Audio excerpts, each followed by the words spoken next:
Ya, Assalamualaikum warahmatullahi wabarakatuh. Waalaikumsalam warahmatullahi wabarakatuh. Ya, selamat malam dan salam sejahtera untuk kita semua. Selamat malam, Pak. Selamat malam, Pak.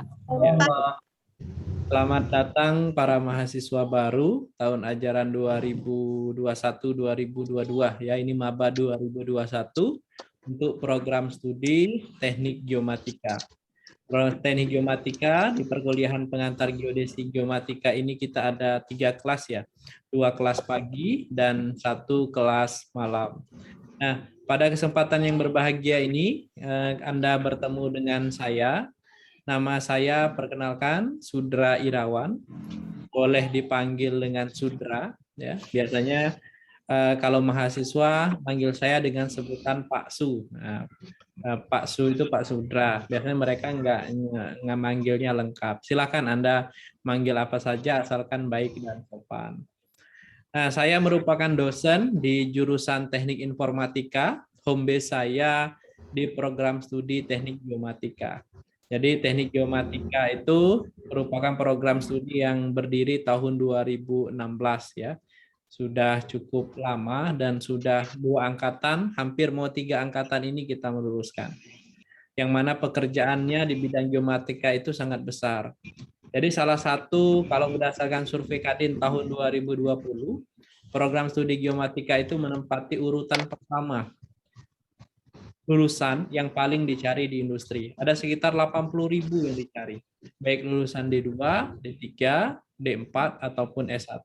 Jadi peluang Anda sangat besar. Saya minta ketika Anda sudah memilih program studi geomatika ini, maka mantapkan. Tidak usah berpikir kemana-mana lagi dalam arti masih serius atau tidak sih kuliah ini. Nah, itu mungkin bisa dimantapkan dari sekarang kalau memang ingin serius kuliah di program studi Teknik Geomatika. Kemudian saya mengajar di beberapa mata kuliah ya, salah satunya kalau di geomatika pengantar geodesi geomatika, di F juga mengajar ya kan, di beberapa program studi juga ada keterlibatan. Nah, selain sebagai dosen, saya juga terlibat di berbagai macam kegiatan, misalnya penelitian, pengabdian, termasuk jika teman-teman ikut kemarin dalam kegiatan sosialisasi ya, bersama saya yang untuk maba, saya juga diamanahkan oleh teman-teman di jurusan untuk menjadi ketua jurusan Teknik Informatika. Nanti mungkin secara administratif teman-teman akan sering berhubungan dengan saya, saling komunikasi baik dalam perkuliahan maupun dalam kegiatan di struktural atau di organisasi ataupun di kegiatan kemahasiswaan. Mungkin itu perkenalan singkatnya. Nanti kalau ada kesempatan ya kita bisa bertemu secara langsung di kampus, walaupun tidak di mata kuliah ini, mungkin nanti bisa di mata kuliah yang lain, sehingga saya akan bisa langsung melihat muka Anda, mana misalkan yang namanya Nuralia, mana yang namanya Nanda, itu ya, mana yang namanya Suci Dayanti Natali, nah itu saya bisa tahu. Ya. Oke, sekarang saya akan menyampaikan terkait dengan rencana pelaksanaan pembelajaran kita selama 1 semester ke depan. Saya akan share screen dulu. Ya, sudah bisa dilihat semuanya? Konfirmasi terkait dengan rencana pelaksanaan pembelajaran semester? Bisa, Pak. Bisa, Pak. Sudah, Pak. Ya, mata kuliah pengantar geodesi geomatika ini merupakan memiliki kode GM 101, artinya ini mata kuliah pertama yang ada nanti di transkrip Anda. Artinya sebelum belajar secara menyeluruh terkait dengan geodesi dan geomatika, Anda harus memahami apa sih geodesi, apa sih geomatika, bidang kajiannya apa saja. Gitu ya. SKS-nya ada 2 SKS, jadi dari 108 SKS yang kalian tempuh, 2 SKS-nya merupakan mata kuliah ini. Sifat mata kuliahnya wajib, tidak ada prasyarat. Nah, yang akan mengajar mata kuliah ini ada 3 orang. Dosen koordinatornya saya, ya. Kemudian nanti saya akan mengundang 2 orang praktisi. Jadi 2 orang praktisi dari industri yang akan saya libatkan untuk mengajar mata kuliah ini juga. Jadi selama 14 pertemuan, nanti tidak semuanya bertemu dengan saya, tapi ada 4 pertemuan nanti kalian akan diajar oleh 2 orang dosen, atau bisa dikatakan 2 orang praktisi, orang yang bekerja di industri di bidang geomatika. Saya minta untuk sharing pengalamannya di bidang ini. Ada Pak Romi Bunarta, ini dari PT, dari perusahaan yang terkenal yang ada di Batam, ya. Kemudian ada Pak Nur Syahid Winanta. Pak Nur Syahid ini perusahaannya PT Explora Prima, ya. Kalau Pak Romi Bunarta ini dia kalau nggak salah Freeport, bukan, yang cukup terkenal di Batam, saya lupa namanya Pak. Nah, di mata kuliah kita ini ada 10 pokok bahasan yang akan kita bahas, ya. Nah, 6 dari 10 itu 8 akan saya sampaikan, kemudian 2 pokok bahasan lainnya akan disampaikan oleh praktisi. Nah, dari 10 pokok bahasan itu, kita memiliki yang disebut dengan CLO, atau Course Learning Outcome, atau kompetensi apa saja yang harus kalian capai untuk lulus mata kuliah saya. Ada 16 capaian pembelajaran yang harus kalian kuasai di mata kuliah ini. Yang pertama, CLO pertama, kalian harus bisa memahami terkait dengan konsep dasar ilmu kebumian, atau ilmu kebumian itu disebut dengan geoscience. Salah satu kajian geoscience itu adalah geomatika.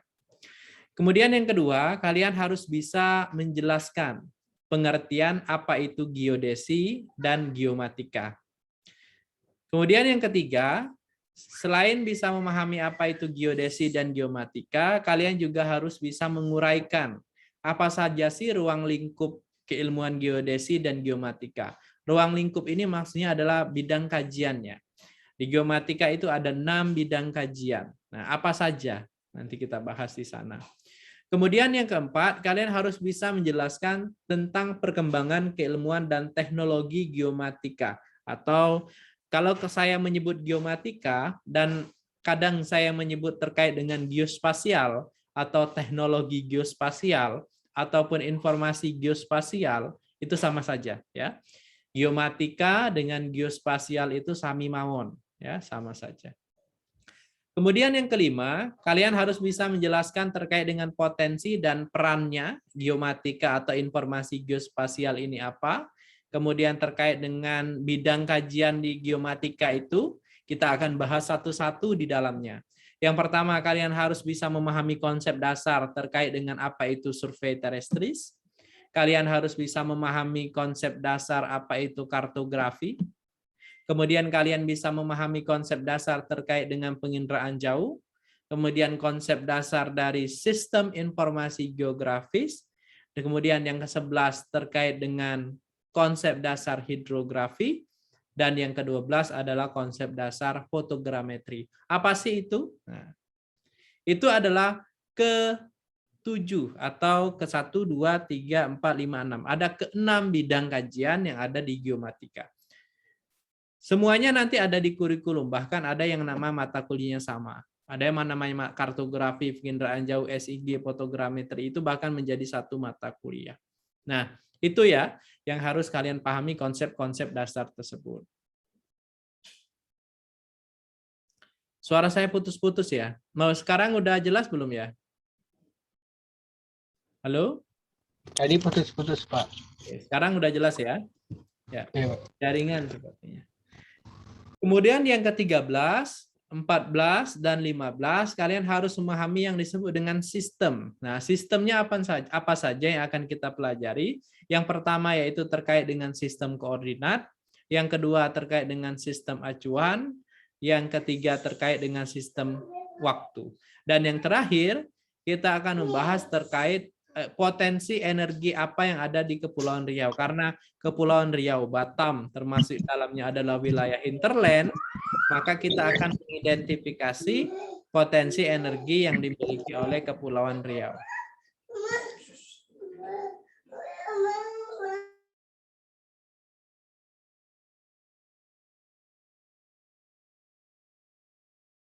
Nah, kemudian kita akan membahas terkait dengan masing-masing bab, masing-masing pertemuan itu akan membahas apa, ya. Jadi weekly, jadi weekly course plan-nya setiap minggunya itu kita akan membahas apa terkait dengan kuliah ini, gitu ya. Nah, di pertemuan pertama hari ini ya kita akan masuk, selain saya menjelaskan RPS ini, saya akan juga menjelaskan materi terkait dengan konsep dasar ilmu kebumian. Nah, di ilmu kebumian ini saya akan membahas terkait dengan 3 hal ini, yaitu apa itu pengertian ilmu kebumian, kemudian kita akan membahas terkait dengan cabang ilmu kebumian, ada geologi, geofisika, geodesi di dalamnya, geografi. Kemudian kita juga akan membahas terkait dengan atmosfer, hidrosfer, litosfer, dan biosfer.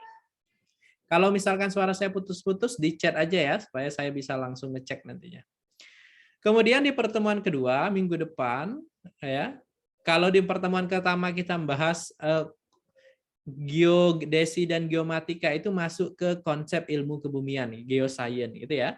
Maka di pertemuan kedua kita akan membahas terkait dengan pengertian ruang lingkup ilmuwan geodesi dan geomatika.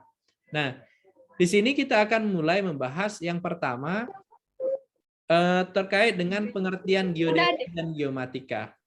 Kemudian bagaimana hubungannya dengan ilmu yang lain, gitu ya.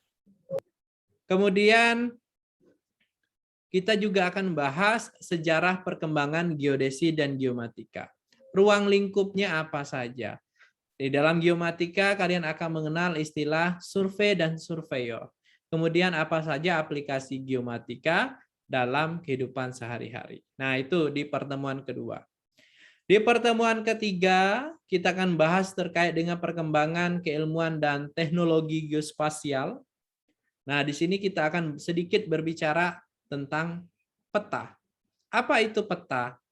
Bagaimana cara menggunakan peta, gitu ya? Apa manfaatnya? Itu akan kita bahas. Kemudian terkait dengan data geospasial juga akan kita bahas di dalamnya. Kemudian terkait akuisisi data geospasial, ya, karakter 4V big data, ya. Ini era transformasi digital, informasi geospasial di era 4.0 itu merupakan salah satu yang kita bahas juga, selain di dalamnya juga membahas terkait dengan kerangka informasi geospasial terintegrasi. Nah, di pertemuan keempat masih saya yang masuk, kita akan bahas terkait dengan potensi dan peran geospasial.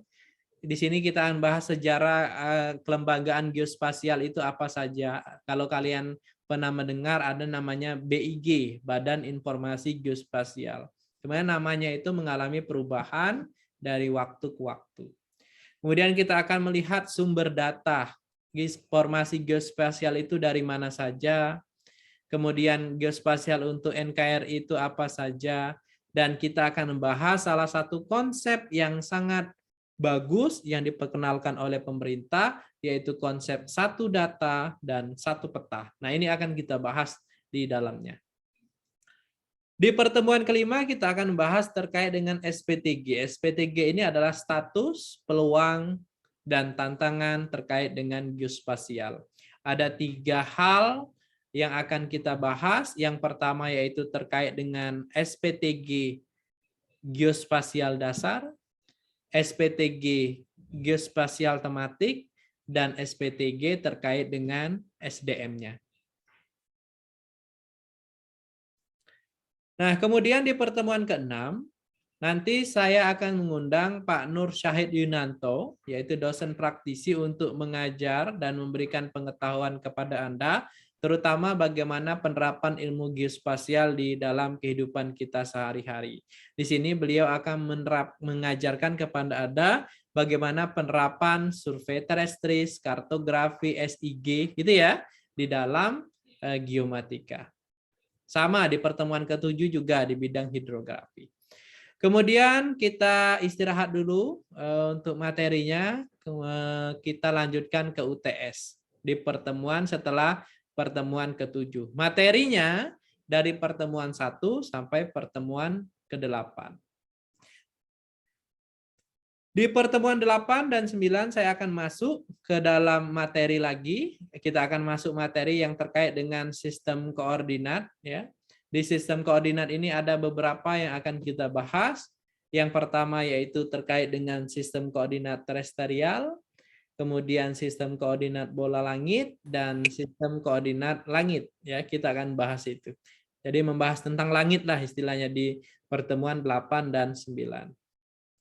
Kemudian di pertemuan 10 dan 11 kita akan bahas terkait dengan sistem acuan karena geomatika itu yang membedakannya dengan lain itu adalah acuan, dan satu lagi presisi ya. Akurasi itu merupakan ciri khas dari orang geomatika. Nah, makanya di sini salah satu yang perlu kita bahas terkait dengan sistem acuan. Kita akan bahas sistem acuan langit atau yang namanya International Celestial Reference System.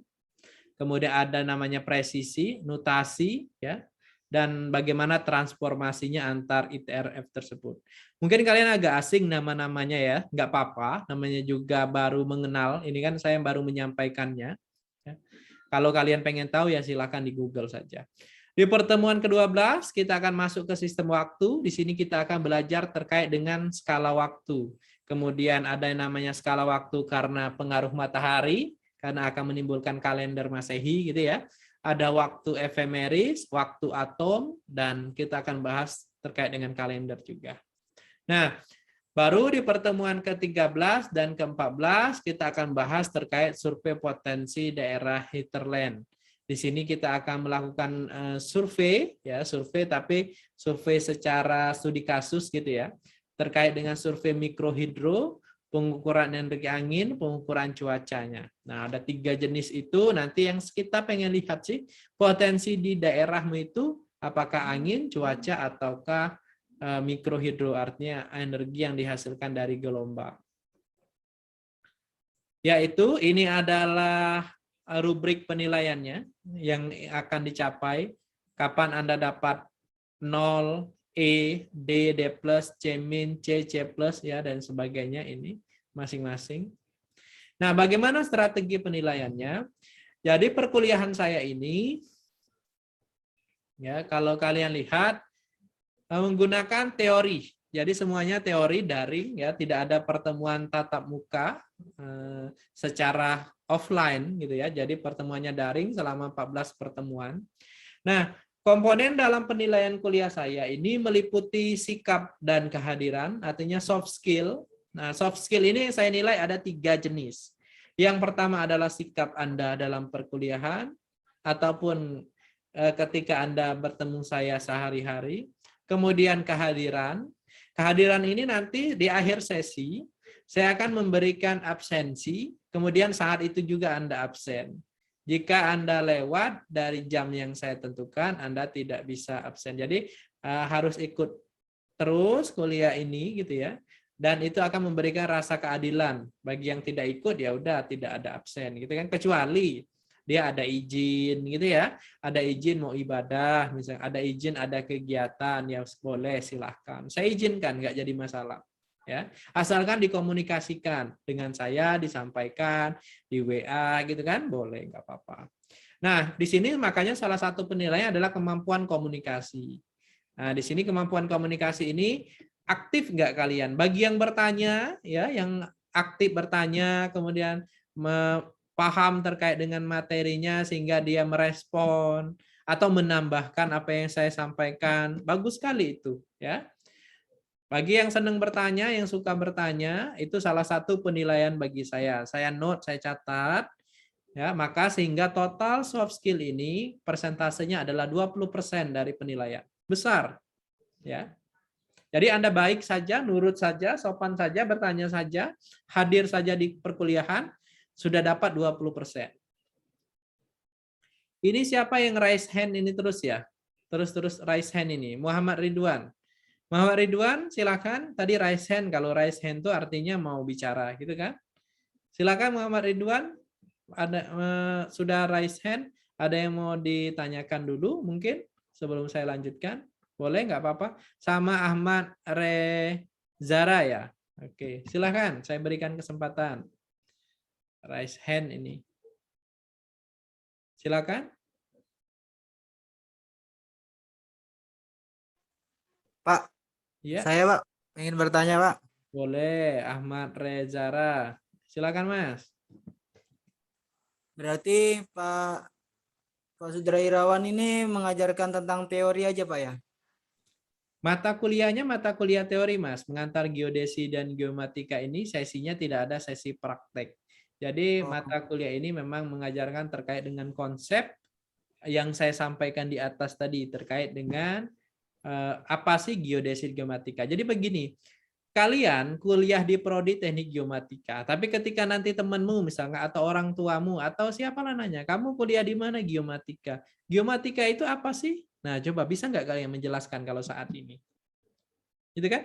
Oh, ilmu tentang survei-survei. Masa kayak gitu jawabnya gitu kan? Nah, harusnya enggak begitu. Oh, geomatika itu ilmu yang mempelajari tentang bla bla bla bla. Ada 5 bidang kajiannya di geomatika ini. Yang pertama itu ilmunya misalkan survei terestris. Oh, dia mempelajari tentang bagaimana pengukuran tanah dengan menggunakan alat. Oh, ya kan kalian sudah belajar mata kuliahnya survei terestris dasar. Nah, apa yang diukur di situ? Oh, misalkan nyari beda tinggi, nyari jarak, nyari sudut. Itu kan? Yang gunanya nanti apa? Oh, nah gunanya nanti untuk misalkan untuk pembuatan sertifikat tanah. Jadi itu dulu yang kita pahamkan. Makanya kodenya GM101, artinya mata kuliah pertama yang kalian harus pahami. Gitu. Ahmad Rezara 99. Kayak nama email aja dirimu. Paham? ya Pak, paham Pak. Terima kasih Pak. Sama-sama. Ada lagi sebelum saya lanjut?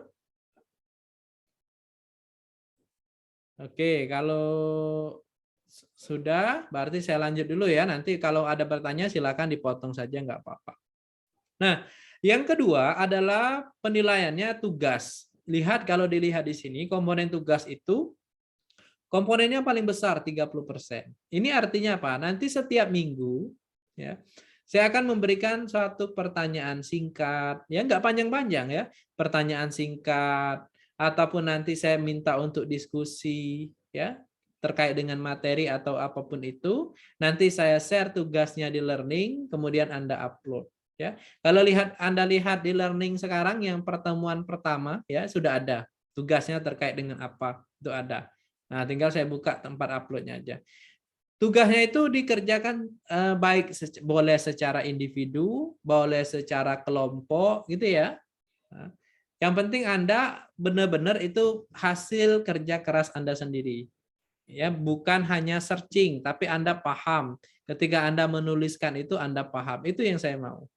Tidak Anda copy paste di internet selesai kumpul.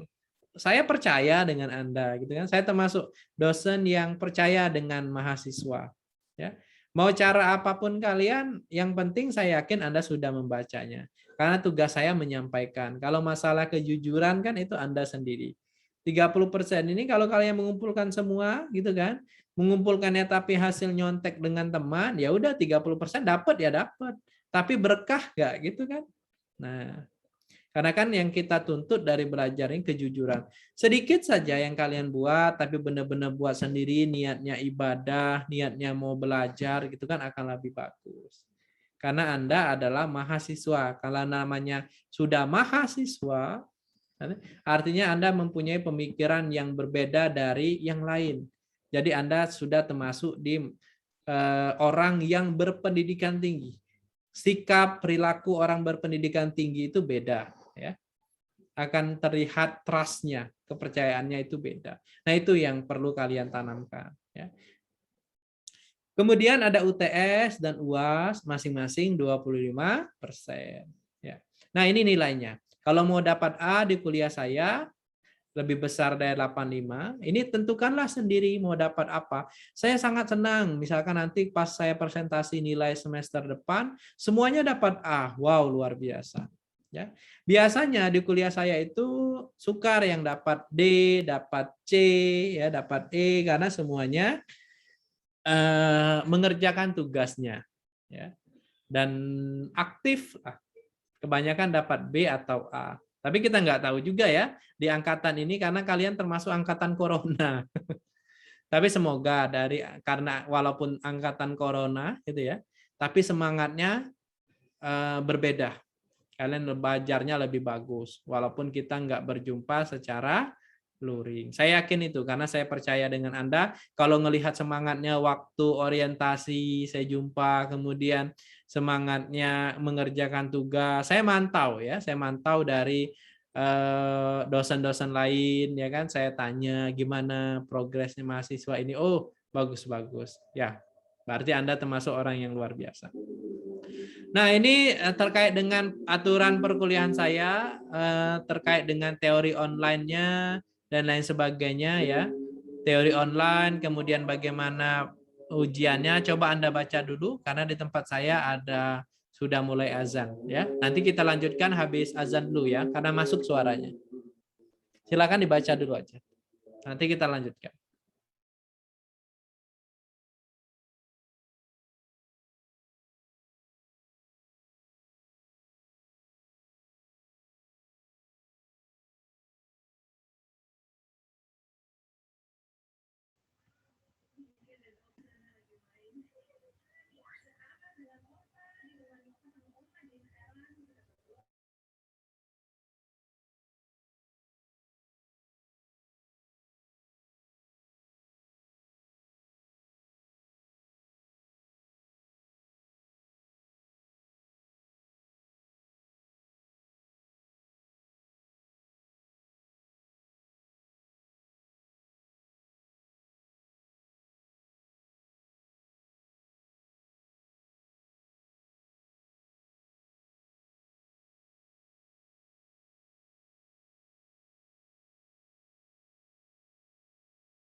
Ya, kita lanjutkan lagi ya.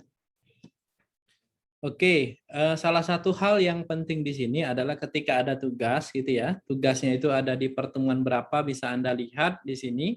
Ini RPS-nya sudah saya upload juga di Learning, sudah diunggah di Learning sehingga Anda bisa melihatnya juga secara langsung. Nah, pengerjaan tugasnya saya kasih waktu 1 minggu dari minggu pelaksanaan perkuliahan, misalkan minggu 1, maka paling lambat pengerjaannya tugasnya adalah dikumpulkan pada pertemuan kedua. Nah, keterlambatan dari mengerjakan tugas, ketika Anda upload, itu kan ada tanggalnya tuh, Anda upload kapan, waktunya kapan. Nah, bagi yang terlambat, mohon maaf, agar memberikan apresiasi bagi yang tepat mengumpulkan, dalam arti bagi yang tepat waktu mengumpulkan, kita apresiasi dengan nilai yang bagus, tapi bagi yang terlambat, maka akan ada pengurangan nilai di sana. Nah, ini referensinya ya. Referensi daftar pustaka atau referensi yang kalian gunakan. Ataupun jika kalian lihat learning kalian, saya sudah ngupload materi dari pertemuan 1 sampai ke pertemuan ke-7. Nah, sudah ada materinya. Jadi enak nih kalian, beda dengan kuliah saya dulu. Kalau saya dulu minggu pertama belajar apa, minggu kedua, ketiga saya nggak tahu belajar apa. Tapi kalau kalian ini enak, tiap minggu itu sudah ada belajarnya apa, ya kan? Kemudian materinya juga sudah ada, learning, sistem learningnya juga bagus. Jadi kalian harus bersyukur terkait dengan hal itu.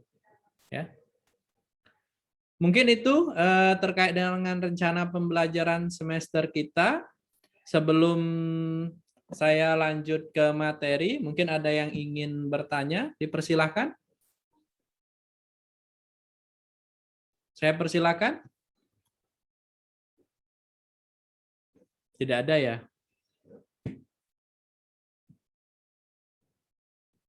Kalau nggak ada,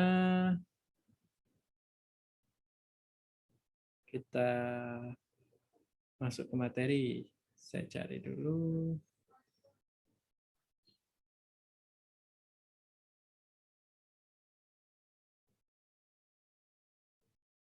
Ya. Benar nggak ada? Kalau nggak ada, kita masuk ke materi. Ya. Oke, nampak saya ada di sana? Nah, saya ada 2 nih jadinya.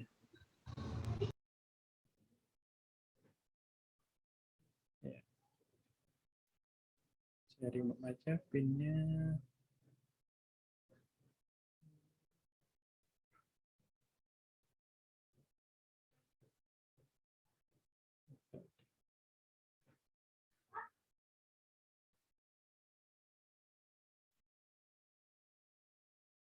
Ya, gitu ya.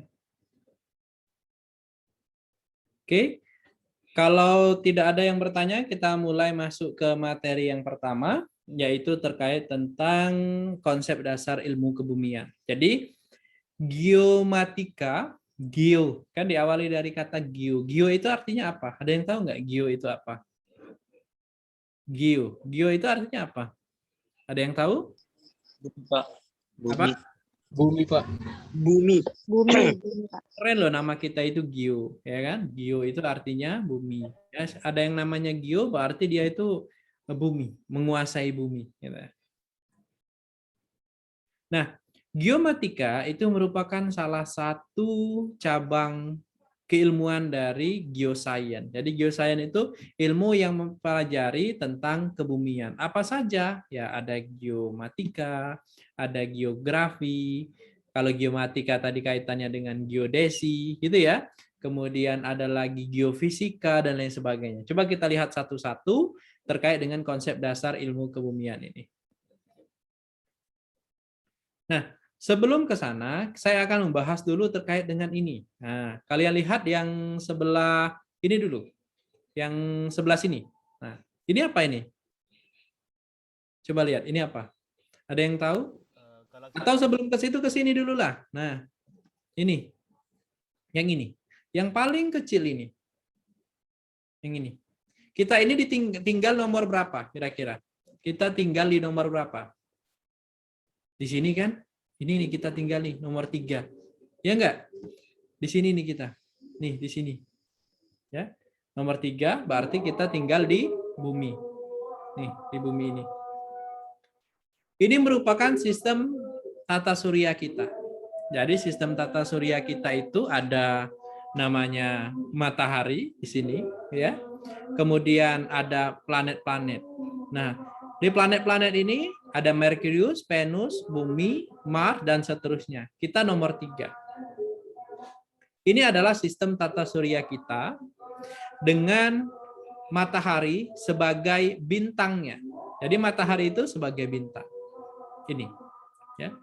Jadi kalau kita misalkan berada sekarang di Batam itu ada di Kepri gitu ya. Kepri itu ada di Indonesia, Indonesia itu ada di benua Asia itu ada di bumi gitu ya. Bumi ini lebih besar lagi, diperluas lagi, ada di tata surya kita. Nah, kemudian kalau kita lihat lagi, tata surya ini akan lebih gabungan dari beberapa tata surya, itu akan membentuk yang disebut dengan yang bawah ini, galaksi. Kita termasuk galaksi apa? Ada yang tahu? Milky Way, Pak. Apa? Milky Way, Pak. Kita galaksi apa nih kita? Bima Sakti atau Milky Way, Pak? Sakti, Pak. Coba kalian lihat di sini, ya, di dalam bagian kecil ini, ini kan yang putih-putih ini, ya, yang bagian putih-putih yang kalian lihat di sini, ya, yang kalian lihat di sini nih, di saya ini, nah ini, ya ini yang putih-putih, di belakang itu, ya, itu adalah yang cerah seperti itu adalah salah satu bintang kayak matahari. Coba, ada berapa jutaan atau miliaran bintang di sana? Bayangkan, ada berapa miliaran dan bintang di sana. Artinya ketika ada bintang seperti matahari, berarti bayangkan ada berapa ribu, berapa miliar planet-planet yang mengelilinginya, yang mirip seperti ini. Jadi satu titik di sini mungkin berapa sudah termasuk satu matahari dan dikelilingi oleh planet-planet. Coba yang paling gampang kalau kalian lihat ke langit itu kan ada seperti bintang gitu ya. Bintang itu sebenarnya adalah mirip dengan matahari, tapi jaraknya jauh. Jadi cahaya yang kalian lihat saat ini itu bisa jadi itu adalah cahaya berapa ratus tahun yang lalu dari bintang tersebut. Karena bintang tersebut cahayanya untuk mencapai ke bumi saja dia butuh waktu berapa ratus tahun karena jauhnya jaraknya. Itu cahaya saja. Artinya bumi ini semakin besar. Nah, galaksi ini kumpulan dari beberapa galaksi akan membentuk yang disebut dengan rasi. Nah, rasi ini. Bukan rasinya film itu ya. Bukan rasinya film Gopi ya. Rasi. Jadi akan membentuk yang disebut dengan rasi bintang. Nah, dari rasi bintang ini kumpulan rasi bintang baru akan membentuk yang disebut dengan universe atau alam semesta. Jadi alam semesta ini ya sangat luas. Jadi ibaratnya memang kita itu seperti debu yang ada di alam semesta ini. Makanya manusia itu diingatkan untuk tidak sombong. Ya. Jadi kita hanya sebutiran debu yang ada di alam semesta. Jadi alam semesta itu terdiri dari rasi bintang. Dari rasi bintang ini akan membentuk banyak tata surya. Ya, dari rasi bintang ini juga akan membentuk galaksi. Galaksi baru akan membentuk tata surya, kemudian baru membentuk bintang dan planet. Jadi urutannya seperti itu. Nah, kalau kita kaji satu persatu, ya, terkait dengan jagat raya, ini saya kasih contoh lagi gambar tentang jagat raya. Sebelum kita masuk ke ilmu kebumian ya, kita bahas dulu. Ini nih yang kecil-kecil putih-putih ini bintang. Bintang yang seperti matahari. Coba lihat di gambar yang paling bawah ini. Berapa banyak bintang yang ada di sini. Ya, luar biasa.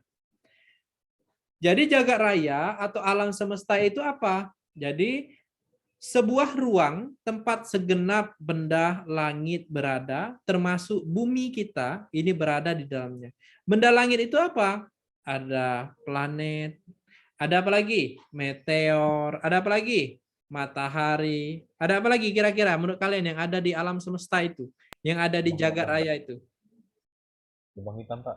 Lubang hitam, betul. Black hole, itu juga termasuk di dalamnya. Apa lagi? Alien ada nggak, Pak? Alien bisa jadi ada, Mas. Bisa jadi ada, ya kan? Nah, apalagi? Ya kan kita hanya tahunya manusia, gitu kan? Siapa tahu di tempat yang lain itu juga ada makhluk luar angkasa. Kita nggak tahu, ya. Siapa tahu alien itu betul-betul ada.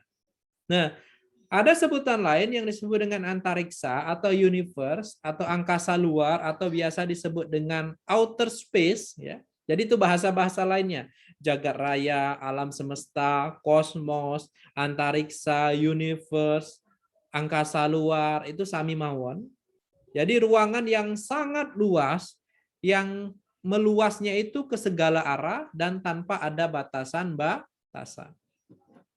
Itu yang disebut dengan alam semesta. Nah, sebenarnya alam semesta itu terbentuknya dari mana sih? Ya kan? Yang ada beberapa teori yang mengatakan terbentuknya alam semesta ini. Yang pertama adalah teori Big Bang atau teori dentuman besar. Jadi awalnya dikatakan alam semesta itu hanya berupa titik. Titik yang tidak memiliki ruang, artinya tidak memiliki dimensi, artinya tidak memiliki panjang, lebar, dan lain sebagainya, hanya sebuah titik. Tapi dia sangat masif, artinya memiliki kerapatan, berat, massa jenis yang luar biasa besar. Kemudian, mungkin karena dari sang pencipta, gitu ya, terjadi ledakan yang sangat besar. Nah, ledakan sangat besar inilah yang menyebabkan munculnya sistem tata surya atau munculnya jagat raya seperti sekarang ini. Ya, itu teori yang pertama. Jadi teori Big Bang atau teori dentuman besar. Nah, teori ini yang sampai saat ini bertahan, ya, yang sangat terkenal dan juga sesuai dengan beberapa kitab suci yang ada. Ya, sudah dijelaskan di sana terkait dengan teori Big Bang. Ini adalah beberapa orang yang mengenalkan terkait dengan teori ini. Ada yang pertama ini, ya, ada namanya George Lemaitre. Kemudian yang kedua ini ada Edwin Hubble. Kemudian yang ketiga ada ini, ya, ada Festo Slipper, ada Alan, Paul, dan sebagainya. Kemudian ada beberapa teori yang lain yang tapi belum cukup terkenal ini, ya. Ada namanya teori keadaan tetap. Kemudian yang ketiga ada juga yaitu teori alam semesta kuantum. Nah, ini juga diperkenalkan. Tapi yang paling kalian tahu itu adalah bawah bumi itu termasuk bumi di dalamnya, ya, tapi jagat raya secara umum pembentukan bintang tadi melalui dentuman yang sangat besar. Nah, bagaimana sih pandangan manusia terkait dengan jagat raya ini? Terutama yang paling gampang lah kita lihat tentang bumi atau tata surya kita. Teori yang pertama yaitu teori yang disebut dengan pandangan geosentris. Kalau yang paling terkenal, ya, yang dikemukakan oleh ilmuwan yang sangat terkenal pada masa Yunani, yaitu siapa kira-kira? Ilmuwan yang sangat terkenal pada masa Yunani yang memperkenalkan bahwa bumi itu adalah pusat tata surya. Pythagoras. Kan? Aristoteles, Pak. Aristoteles, betul. Jadi Aristoteles sangat terkenal, ya, di bidang keilmunya. Jadi dia seorang filsuf juga. Tetapi ketika dia mengatakan sesuatu, maka dianggap oleh masyarakat di sana sebagai suatu kebenaran. Sehingga teori yang mengatakan bahwa bumi itu sebagai pusat tata surya pada masa itu bertahan sampai 2000 tahun. Coba bayangkan. Sebelum Nikolaus Kopernikus mengemukakan teori heliocentris. Itu pun ditentang besar-besaran oleh Aristoteles. Karena mengatakan, ketika ada mengatakan teori heliocentris, yang mengatakan bahwa matahari itu sebagai pusat tata surya, waktu itu terjadi pertentangan yang luar biasa. Berarti melanggar hukum pemerintah. Seperti itulah. Nah, apa teorinya? Kalau teori geosentris, ya, yang dimukakan oleh Aristoteles tadi menyatakan seperti yang di atas ini, ya, yang di atas ini, yang bawah ini, yang di atas. Dia menyatakan bahwa bumi itu sebagai pusat tata surya. Ini bumi. Jadi di sini nih bumi sebagai pusat tata suryanya. Nah, di sini. Bumi sebagai pusat tata surya. Artinya matahari, Venus, kemudian bulan, Mars itu semuanya mengelilingi bumi. Dan dikatakan lagi bahwa bumi itu bentuknya adalah datar.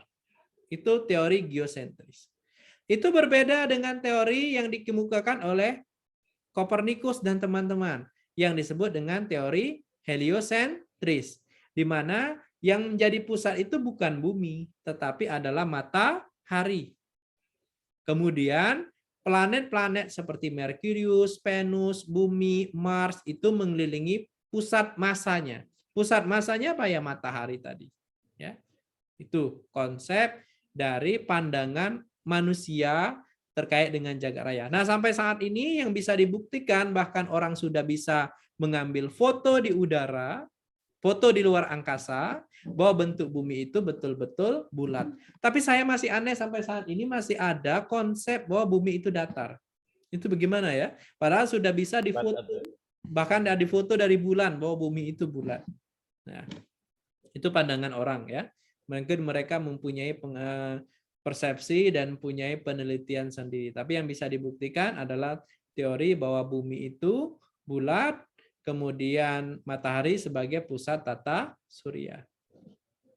Nah, selanjutnya saya akan menjelaskan bagaimana kelahiran galaksi. Saya tadi sudah menjelaskan bagaimana terbentuknya jagat raya.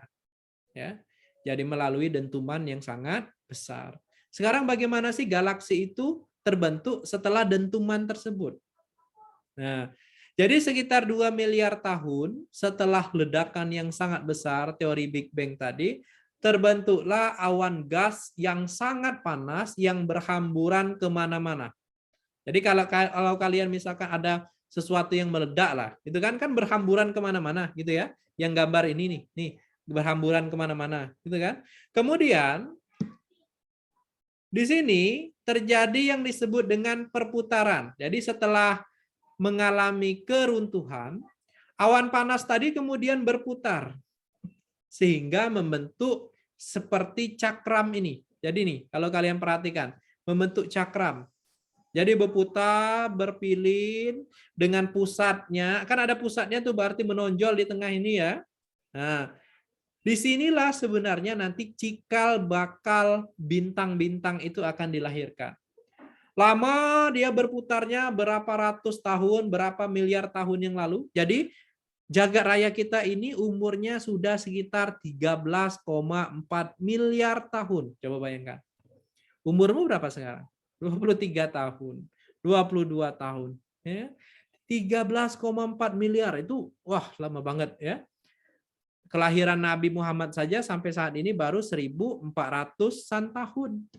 Ya kan? 1.400 dibanding dengan 13,4 miliar tahun yang lalu. Artinya umur bumi ini sudah sangat lama. Nah, mengenai tua atau mudanya nggak tahu, ya kan? Kita nggak tahu umur bumi atau umur jagat raya ini berapa lama. Jadi umur jagat raya itu 13,5 miliar tahun yang lalu. Kalau umur buminya sendiri itu sekitar 5 miliar tahun. Ya.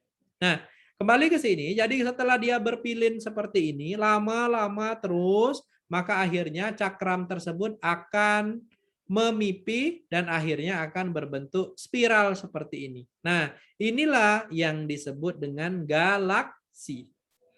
Jadi nanti galaksi itu ada berbagai macam. Kalau ini contohnya adalah galaksi yang berbentuk spiral.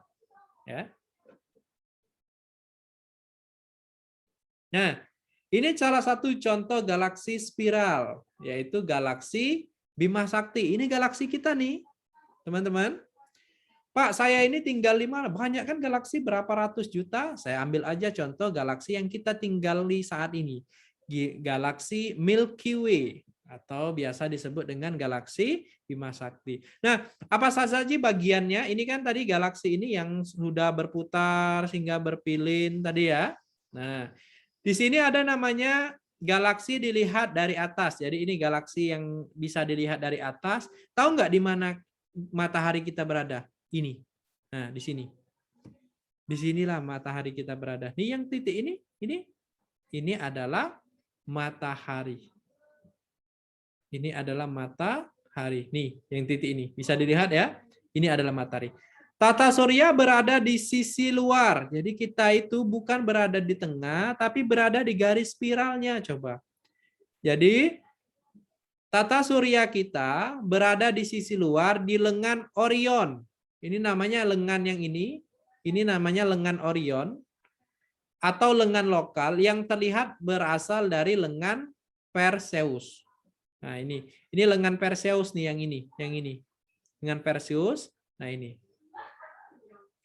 Nah, ini lengan Sagittarius yang bagian ini adalah lengan Sagittarius ya. Kemudian yang paling tengah, yang tengah ini yang ini yang tengah ini ya ini dibenarkan adanya lubang hitam. Ya. Jadi di galaksi kita itu, kenapa dia bintang-bintang itu mengitarinya, diperkirakan bahwa supaya stabil di tengah-tengahnya ini adalah yang temanmu salah satu sebutkan tadi adalah black hole. Black hole ini ketika ada benda ataupun cahaya ya mendekatinya, maka akan terserap, tidak bisa kembali lagi. Itu yang disebut dengan black hole. Jadi black hole itu rata-rata ada. Kemudian ada lagi yang ini gundukan ini ya, yang gundukan yang ini, yang sebelah sini, ini ada gundukan ini ya. Ini merupakan daerah Bima Sakti terpadat. Disinilah ada jutaan, ratusan bintang. Jadi bintangnya deketan. Beda ketika yang tadi, yang kalau Bima Sakti, kalau tata surya kita, dia berada di posisinya di lengan Orion yang ini.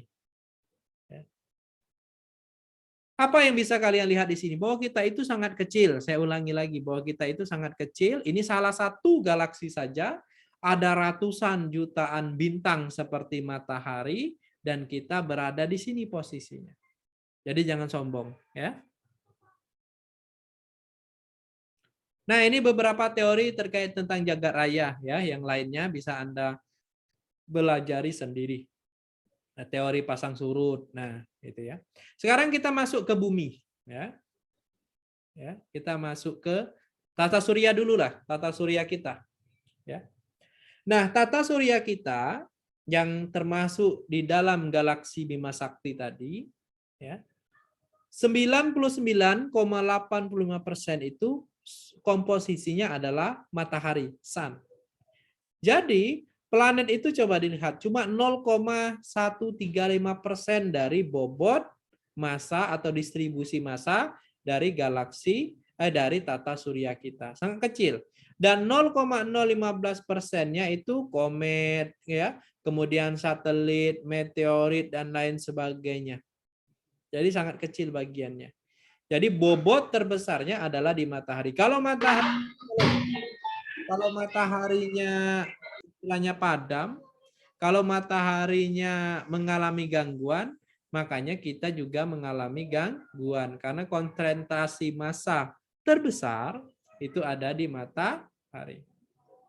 Sekarang bumi. Nah, ini kita di bumi nih, ya. Saya ingin mengajak Anda dulu mengenal bumi. Bumi kita yang besar ini, ya, bumi ini memiliki jari-jari sebesar 6.378. Jadi rata-ratanya bumi kita seperti ini. Massanya 5,9742 kali 10 pangkat 24 atau 27 gram. Ya. Kalau di kilogramkan itu berapa kalau tonnya? Pangkatnya pangkat 27.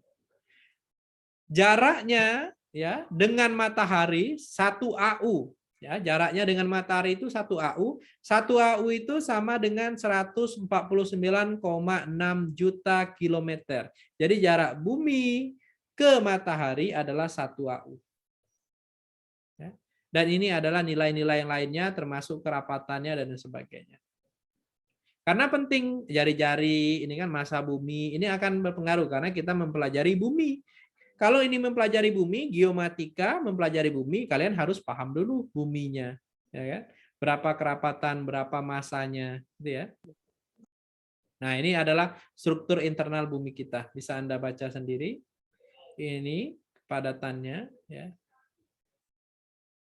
dan lain sebagainya. Bisa Anda baca sendiri ya, bagaimana bumi berinteraksi dengan lainnya, bagaimana bumi berinteraksi antar dalamnya. Nah, sekarang baru kita masuk ke pengertian ilmu kebumian atau yang kita singkat dengan geoscience. Jadi ilmu kebumian atau ilmu bumi atau bahasa Inggrisnya earth science atau biasa disebut juga dengan geoscience itu merupakan suatu istilah untuk kumpulan cabang-cabang ilmu bumi atau cabang-cabang ilmu yang mempelajari tentang bumi. Jadi kalau misalnya sebut geoscience berarti ilmu-ilmu atau cabang-cabang ilmu yang mempelajari tentang bumi. Nah, cabang ilmu bumi ini sebenarnya gabungan dari beberapa ilmu. Ya, ada fisika, geografi, geologi, matematika, kimia, ya kan? Itu bergabung, gabungan dari keduanya ini akan membentuk suatu pengertian yang baru yang akan membentuk suatu keilmuan yang baru. Contoh, ilmu fisika digabungkan dengan ilmu geologi akan membentuk yang disebut dengan geofisika. Itu salah satu ilmu. Ya. Ilmu geografi, ya, itu juga dengan kependudukan, ya kan, akan membentuk ilmu geografi. Nah, cabangnya apa saja? Ini dia. Ya. Cabang ilmunya apa saja? Nah, ini dia. Jadi geoscience yang di sini, ya, geoscience ini, ya, dia mempunyai cabangnya ada 4. Ya. Ada 4 cabang keilmuan dari geosains ilmu bumi. Yang pertama adalah geodesi atau geomatika, ya, yaitu ilmu yang mempelajari tentang pengukuran permukaan bumi yang meliputi 5 bidang kajian: survei terrestris, hidrografi, kartografi, sistem informasi geografis, ya kan? Kemudian fotogrametri, ya. Kemudian ada namanya geofisika, yaitu ilmu yang memanfaatkan konsep fisika, ya, untuk mempelajari apa yang ada di dalam isi bumi. Kita misalkan bisa tahu nih, bumi itu ada kerak bumi, mantel bumi, inti bumi. Kemudian dalam bumi itu ada minyak bumi, gitu ya, ada gas bumi. Kok kita bisa tahu? Apakah kita mengebor bumi itu? Pengeboran yang hanya bisa dilakukan oleh manusia sampai saat ini hanya maksimal 13,6 km. Sedangkan kerak bumi itu kan tebalnya, dalamnya udah berapa? Artinya apa? Kita nggak bisa melihat bumi itu secara langsung dengan cara pengeboran. Tapi kita harus memberikan simultan kepadanya.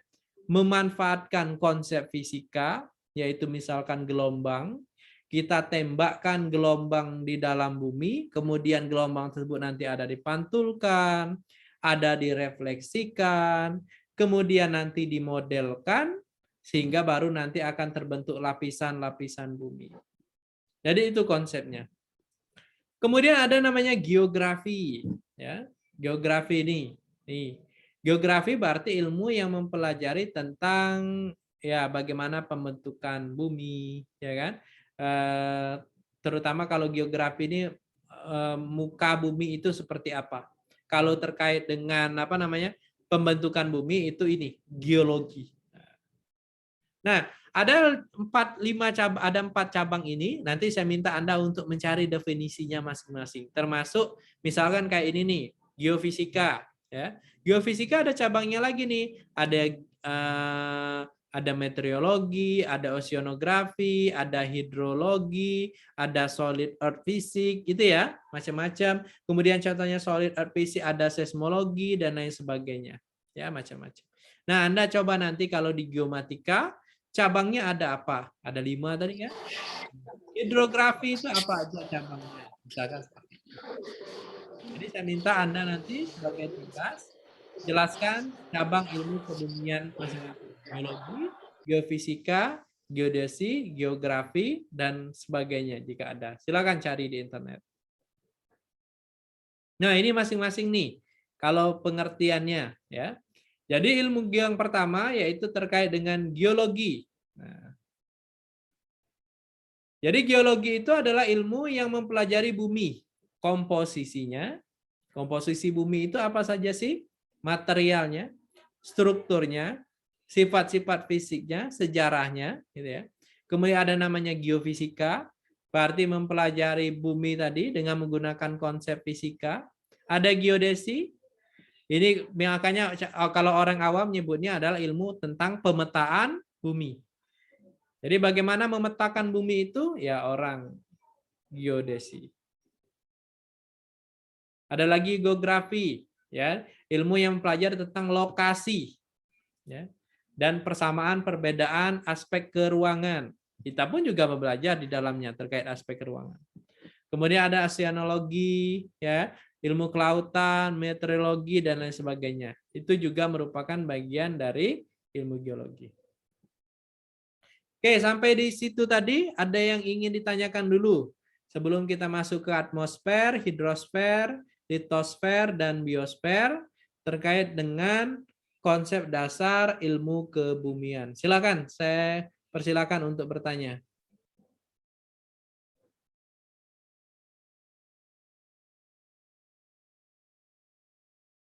Silakan.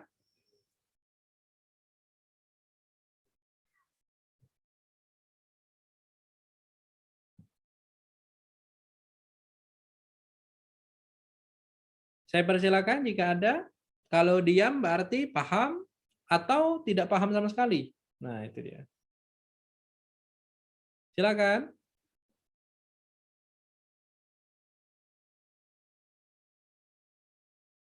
Ya, kalau nggak ada, saya lanjutkan dulu ya.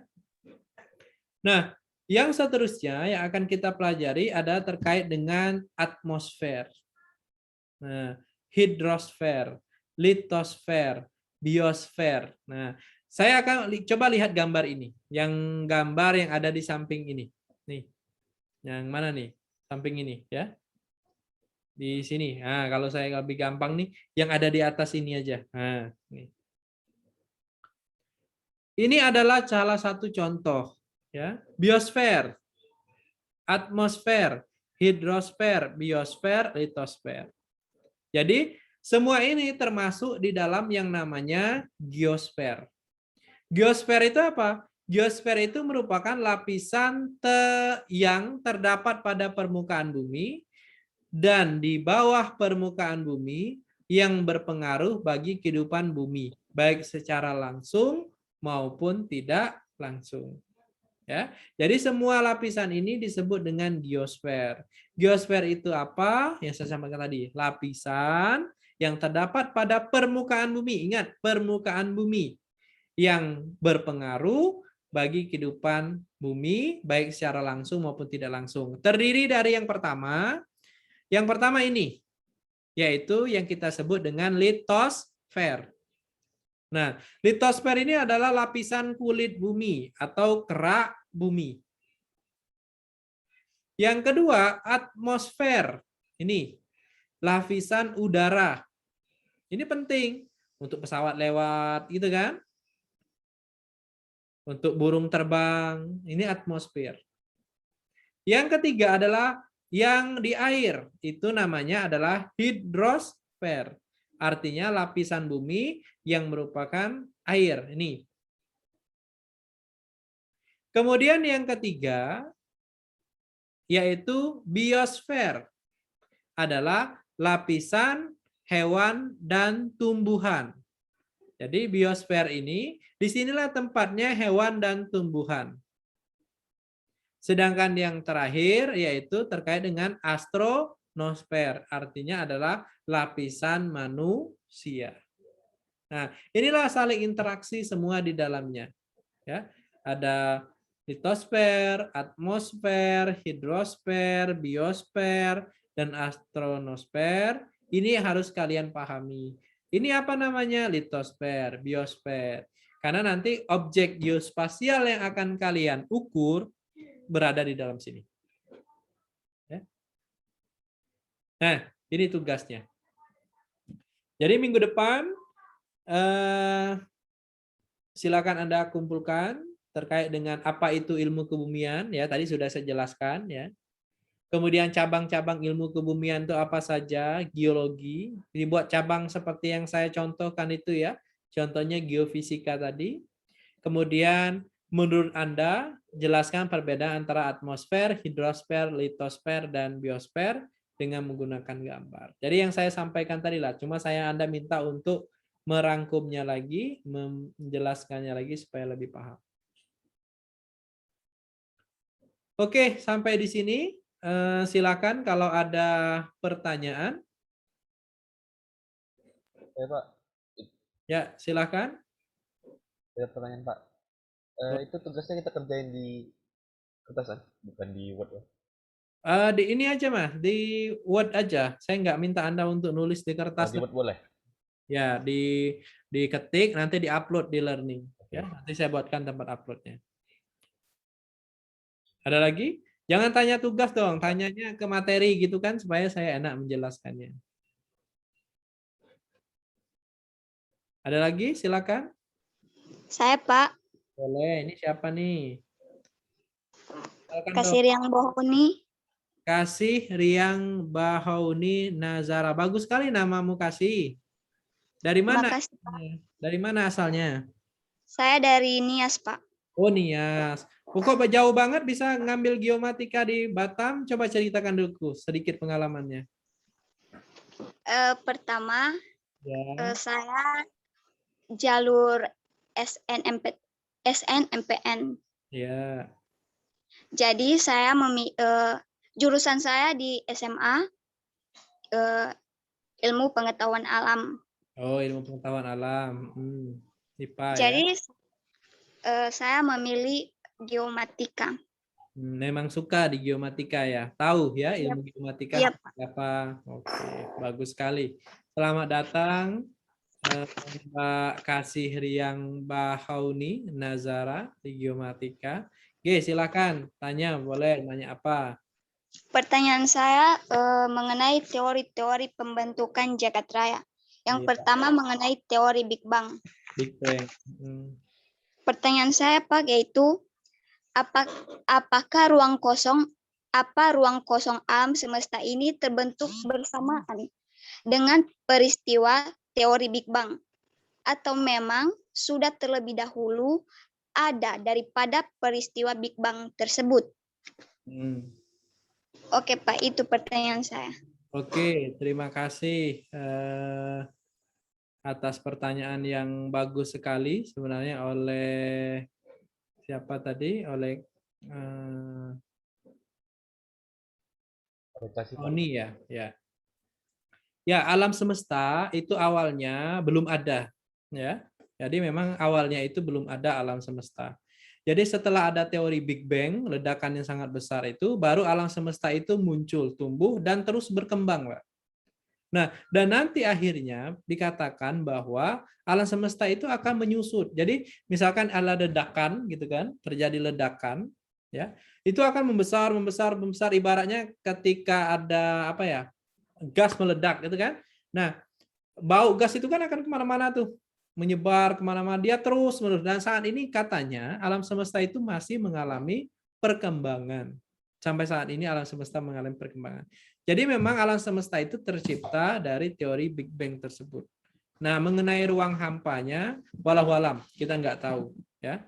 Jadi ada atau enggak. Tapi kalau alam semestanya, bintangnya dan lain sebagainya itu terbentuknya karena adanya teori Big Bang. Tapi kalau ruang hampanya itu ya isinya sebelum itu, nah kita nggak tahu.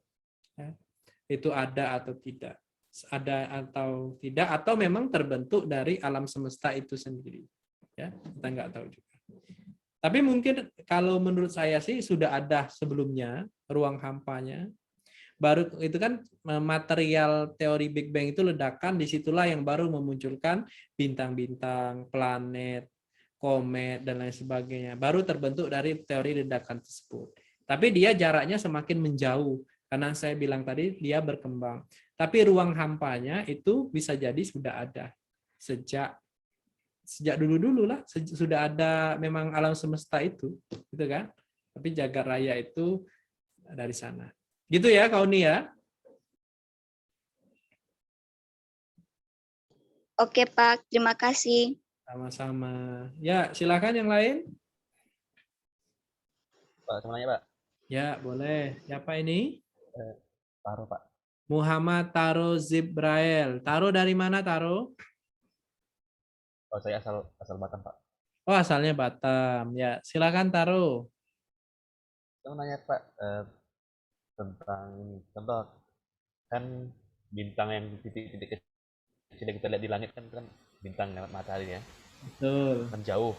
Nah, Jauh. contoh saat ini detik ini sekarang itu meledak. Meledak. Yang kita lihat dari sekarang ini masih titik kuning gitu kan Pak, masih titik cerah, masih normal karena jarak jauhnya itu kurang jauh Pak. Betul. Terima kasih Mas, pertanyaannya bagus. Jadi begini, bintang itu kalau kalian lihat di langit itu kan warnanya beda-beda ya kan? Ada warna biru, ada yang warnanya putih, ada yang warnanya udah kuning gitu kan? Nah, itu sebenarnya menandakan yang disebut dengan magnitudo bintang. Jadi, kalau bintang itu semakin biru, berarti bintang itu dia masih baru. Dalam arti baru itu berapa ratus juta, berapa miliar gitu ya. Dalam arti energi, kan kayak matahari, dia kan ada di dalamnya itu ada hidrogen. Hidrogen itu akan dibakar terus hingga menghasilkan panas yang kayak matahari itu. Nah, kalau dia masih biru, hasil pembakarannya itu masih baru karena hidrogen untuk diubah ke jadi heliumnya masih banyak, sehingga warnanya biru. Ada yang warnanya putih. Dan kalau matahari kita itu sebenarnya secara teori dia sudah masuk fase yang kalau dari 4 fase untuk kematian sebuah bintang, dia sudah masuk fase yang ketiga. Nanti keempat dia akan mati jadi katai putih namanya. Ya. Jadi yang ketiga dia sudah masuk ke fase ketiga. Makanya kalau kalian lihat matahari kita kan warnanya kuning tuh. Ya itu warnanya kuning. Nah, ketika bintang tersebut misalkan sudah habis, masanya hidrogennya sudah habis, sehingga di perut bintang tersebut tidak ada lagi yang bisa dibakar, ya, namanya reaksi fusi. Tidak lagi terjadi proses reaksi nuklir di dalamnya, sehingga tidak ada lagi hidrogen yang bisa dibakar menjadi helium. Bintangnya jadi mati, jadi redup. Lama-lama kan menjadi katai putih tadi meledak akhirnya nantinya. Nah, ketika dia meledak, ya, itu kelihatan nggak di kita? Bisa Mas, bisa terjadi kelihatan. Makanya kalau teman-teman lihat kadang-kadang NASA mengumumkan adanya bintang yang meledak, gitu kan? Tapi diamatinya di kita, ya karena jaraknya jauh itu nggak bisa kelihatan kayak ledakan bom, ledakan apa di angkasa misalnya terjadi suatu ledakan apa, kita nggak bisa melihatnya seperti itu karena jaraknya sangat jauh. Dan misalkan ada bintang nih meledak, cahayanya itu sampai ke bumi itu berapa ratus tahun, berapa ribu tahun. Karena satu misalnya gini, cahaya matahari yang kalian lihat besok pagi itu sebenarnya adalah cahaya matahari 1 menit yang lalu. Jadi cahaya matahari itu sampai ke bumi itu 1 menit butuh jarak waktunya. Paham maksud saya? Itu matahari yang jaraknya 1 AU, yang 146 juta kilometer tadi. Membutuhkan waktu untuk sampai ke bumi 1 menit. Nah, kalau bintang yang jauh berapa miliar jaraknya dengan kita, ketika dia meledak, cahaya itu kan merambat tuh. Nah, merambat melalui bumi itu juga membutuhkan waktu berapa ratus tahun. Jadi itu. Kenapa? Yang bisa jadi nih bintang yang kalian lihat di langit sekarang ini, bisa jadi dia itu udah meledak, atau sudah mati, atau sudah enak. Itu cahayanya berapa ratus tahun yang lalu, yang baru sampai ke kita. Nah, begitu konsepnya. Jadi saking luasnya jagat raya.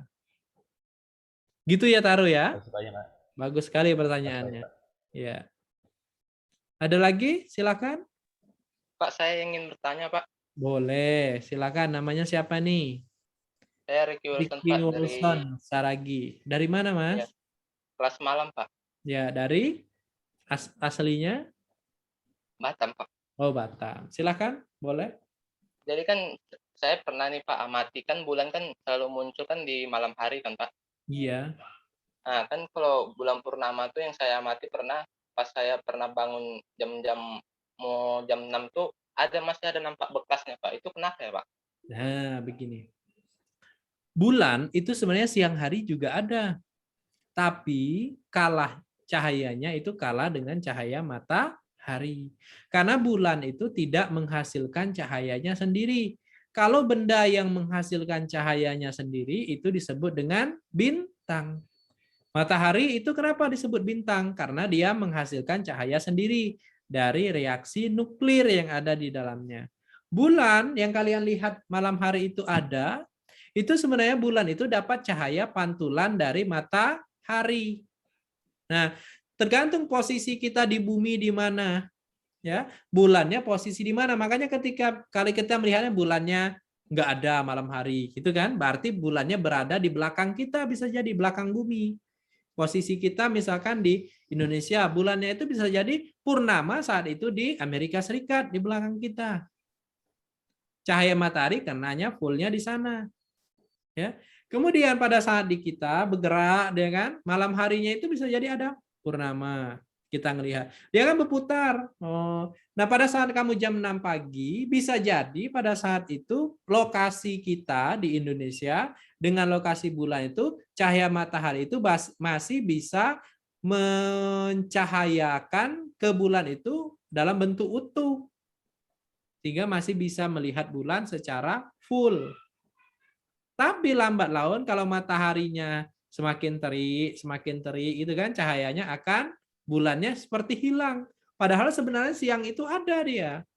Tapi kalah cahayanya dengan cahaya matahari. Gitu Mas. Jadi memang karena posisi kita berada dengan posisi bulan ketika mendapat cahaya matahari dia full dapat bulannya itu satu bulat gitu ya. Sehingga masih ada.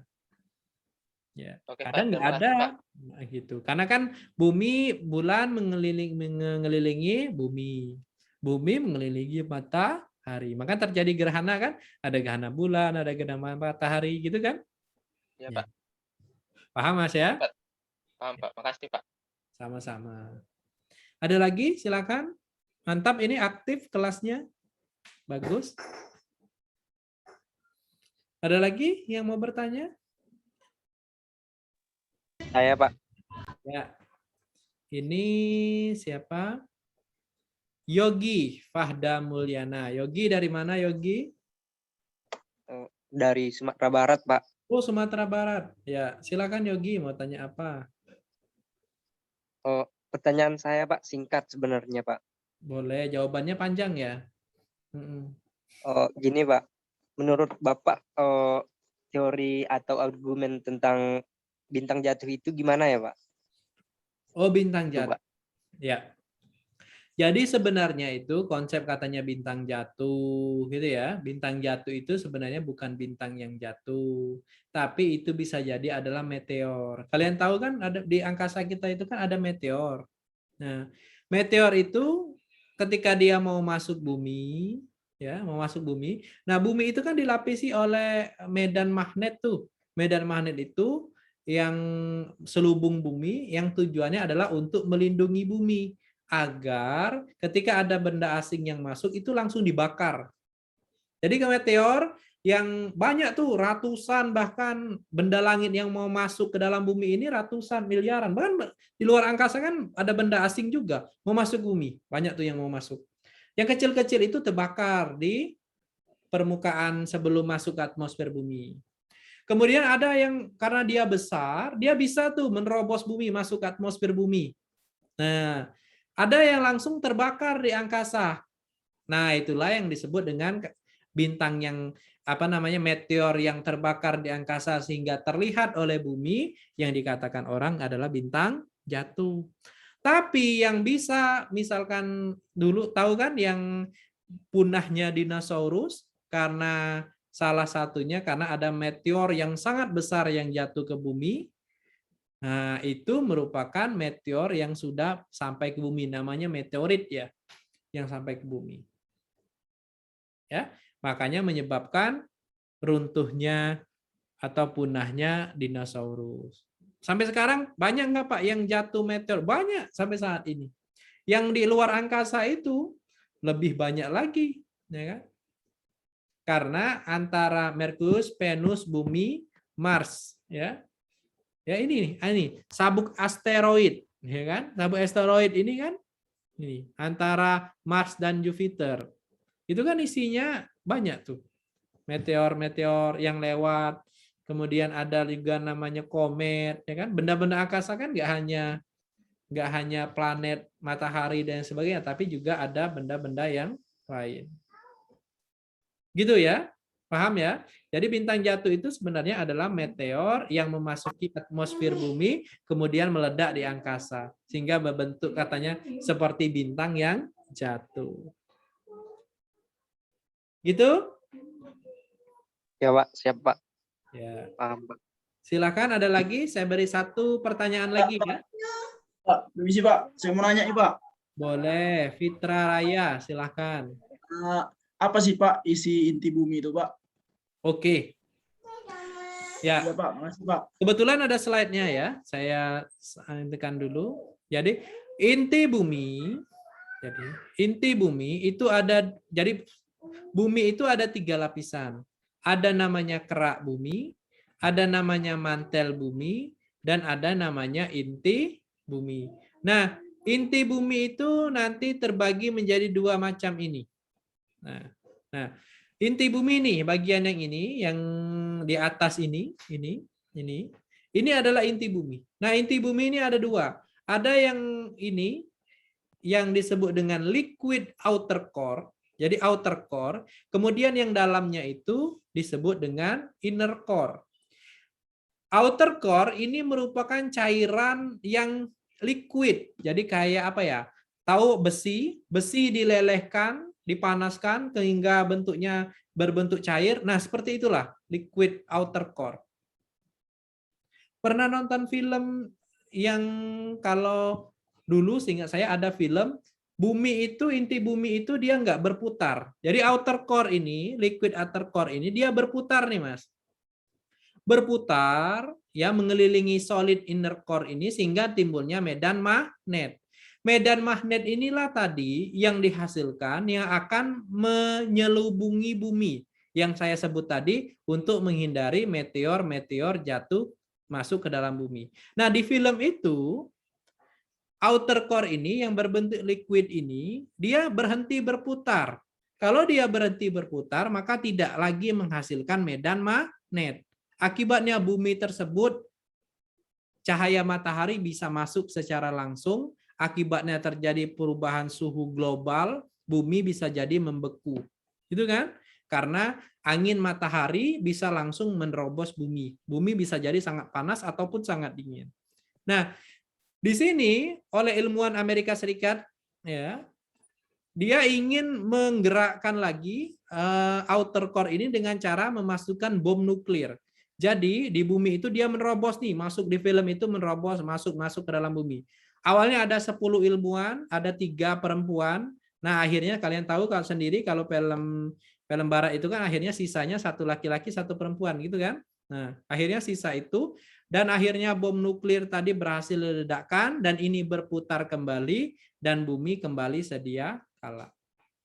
Jadi ini outer core itu berbentuk jadi besi, memang lapisannya besi yang dilelehkan. Nah, kalau inner core ini bentuknya padat, solid, ya, besi yang padat, inti bumi.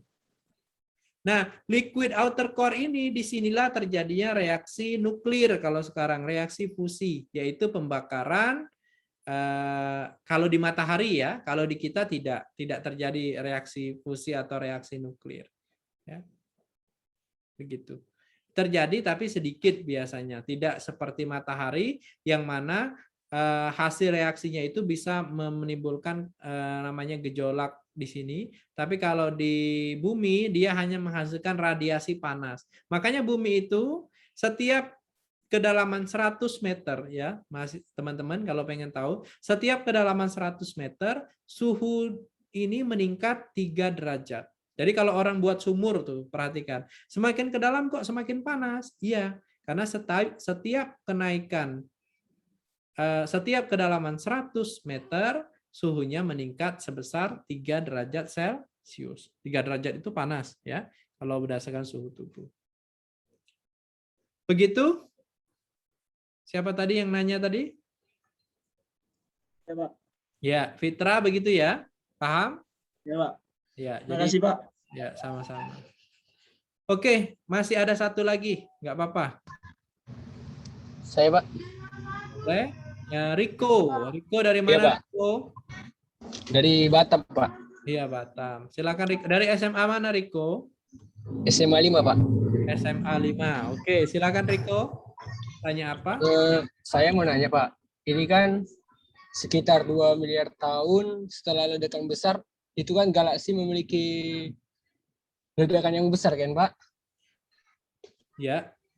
Nah, dan ledakan besar itu apakah, Pak, apakah memiliki unsur-unsur zat kimia yang mempengaruhi sistem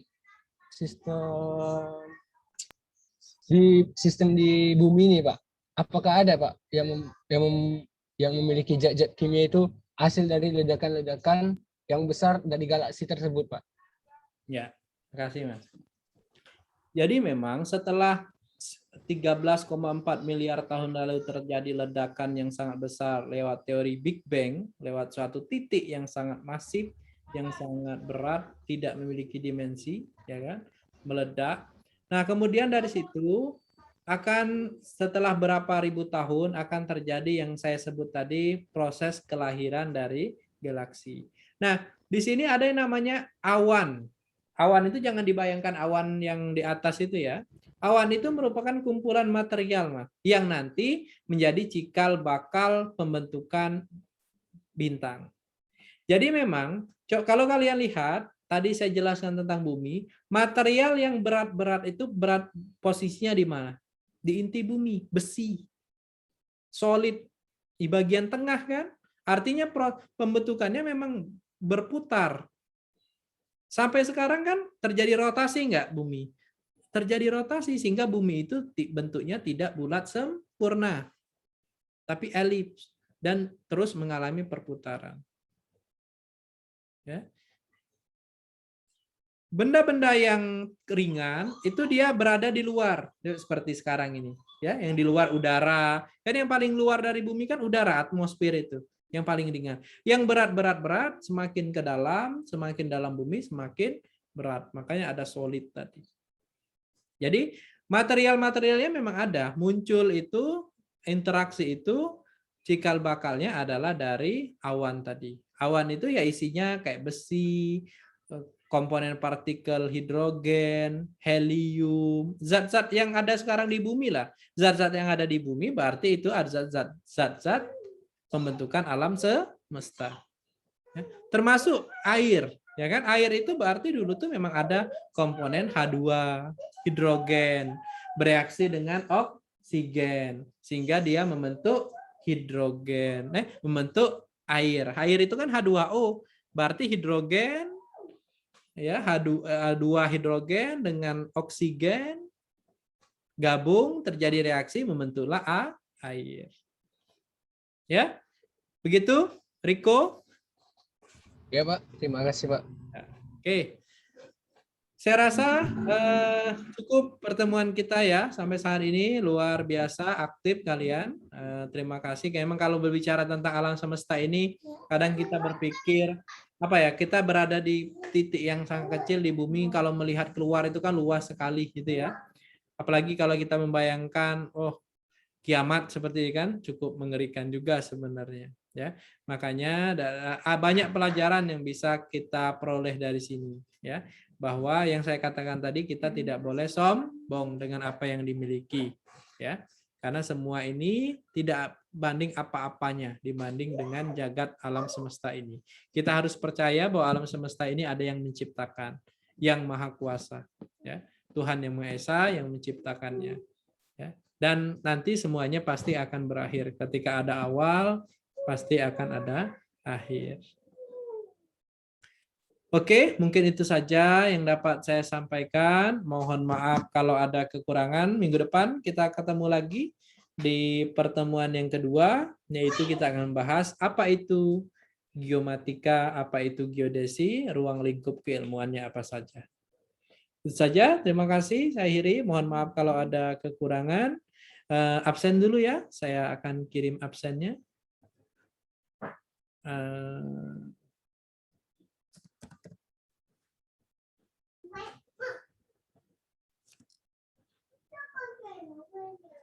Saya kirim absen di chat, silakan Anda absen dimulai dari sekarang.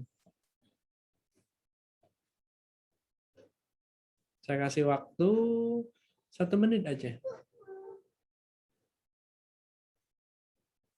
Silakan absen.